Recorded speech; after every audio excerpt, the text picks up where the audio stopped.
los niños forman parte de, obviamente, lo que son los derechos, los que forman parte de quienes adquieren derechos. Y primero tenemos que aclarar qué son los derechos humanos, y yo no voy a hacer un análisis muy largo sobre esto, ya que ustedes lo vienen viendo desde el MIU, o sea que lo único que voy a decir es que los derechos humanos tienen una idea sustancial de respetar la dignidad de los seres humanos, independientemente de las particularidades individuales que tengamos. Es una declaración que surgió en el marco de las Naciones Unidas. Antes, digamos, apenas se fundan las Naciones Unidas, una de las primeras cosas que se declaran es la Declaración Universal de Derechos Humanos. Tienen 4 características especiales, y esto es sumamente importante. Son universales, todos tenemos derecho por el simple hecho de ser personas. Son imprescriptibles, esto quiere decir que no pueden existir hoy y mañana no, sino que tienen validez siempre, toda la vida. Son inalienables, o sea que yo no le puedo dar un derecho a uno y a otro no, y son irrenunciables, ¿sí? No se puede renunciar a los derechos humanos. Ahora, hay 3 tipos de derechos humanos, los de primera generación, los de segunda y los de tercera, en donde encontramos en primera generación los derechos individuales, los civiles y los políticos, y son los primeros derechos que surgieron. Se necesitaron justamente en un marco surgieron después de la Revolución Francesa y la independencia de los Estados Unidos, así que a fines de 1700, 1776 y 1789, entonces surgieron en este contexto, ¿no? Se buscaba la integración física, la integralidad física, la igualdad ante la ley, los derechos a la vida, digamos. Todos estos derechos surgen como consecuencia de estas 2 revoluciones. Ya en el siglo XX encontramos lo que son los derechos de segunda generación, y acá encontramos los que hablan de derechos de igualdad, que en la otra no teníamos, derechos económicos, sociales y culturales. Acá tenemos, o lo que se busca es que el Estado de alguna manera sea el medio que satisfaga las necesidades materiales que tienen los ciudadanos. Entonces estamos hablando del derecho a la educación, derecho al trabajo, derecho a la salud, digamos, toda esa complementariedad de derechos que necesitamos a los individuales anteriores.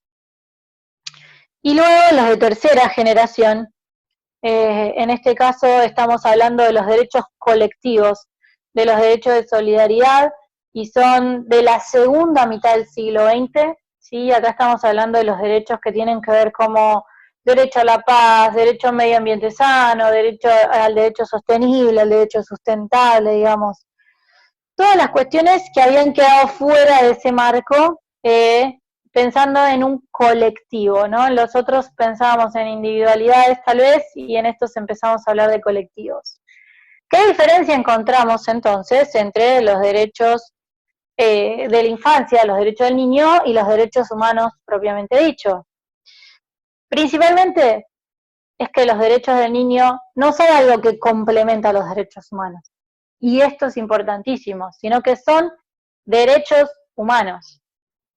La Convención de Derechos Humanos existe porque de alguna manera da un marco más importante a estos derechos que ya están cubiertos dentro de la Convención o la Declaración de Derechos Humanos.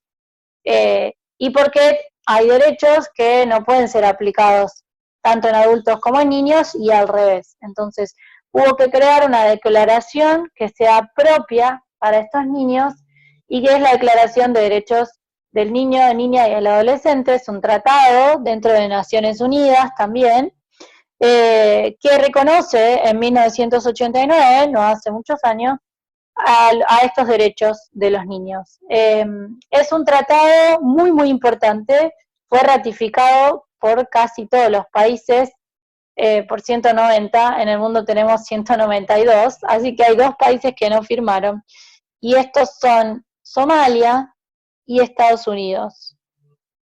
¿Qué quiere decir esto? Que si Estados Unidos, por ejemplo, quiere juzgar a un adolescente por un crimen de asesinato, lo juzga como un adulto. Entonces va a una correccional y tiene un juicio como un adulto y no dentro de lo que es el marco de la Convención de Derechos del Niño, que tiene una protección diferente y que el juzgamiento en este caso es diferente. Van a correccionales de menores, digo, hay un montón de cuestiones que ni Estados Unidos ni Somalia aceptan en este caso o reconocen. Nuestro país, Argentina, ratificó de alguna manera la convención en el 90, un año después de la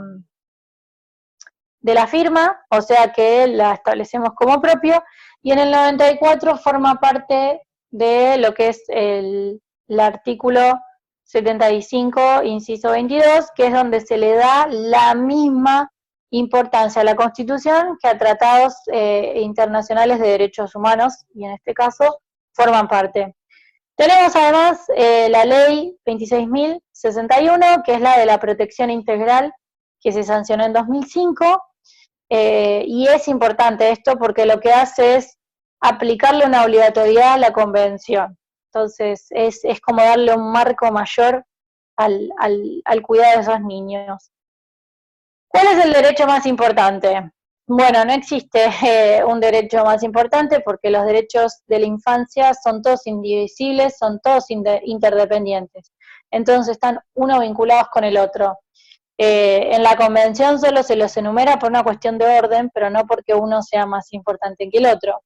Entonces, cuando en un caso, por ejemplo, existe un conflicto de derechos, no hay uno más importante que el otro, sino que hay que tener cuidado en que se cumplan y se cuiden absolutamente todos estos. Por ejemplo, los principios de los derechos de los niños tenemos el cuidado de la primera infancia, y esto tiene que ver con los programas integrados en diferentes frentes, como puede ser la nutrición, la vacunación, la atención neonatal, ¿sí? De la primera infancia, a la educación, ¿no? Esta igualdad del acceso de niños y niñas, y esto es importantísimo porque aunque nosotros en América Latina no lo vivamos, en países como por ejemplo la India, Bangladesh, las niñas, o Afganistán mismo, y los países que forman parte de del TAN, ¿sí? Turkmenistán también, son países en donde no les permiten a las niñas la educación después de los 7 años, en su mayoría, ¿no? Por cuestiones religiosas. Entonces, bueno, no están cumpliendo, digamos, con esta igualdad de acceso. Y la protección de la infancia, que tiene que ver con el desarrollo de protección, que tiene que ver con la familia, con el cuidado, con las leyes que hay para proteger a estos niños, ¿no?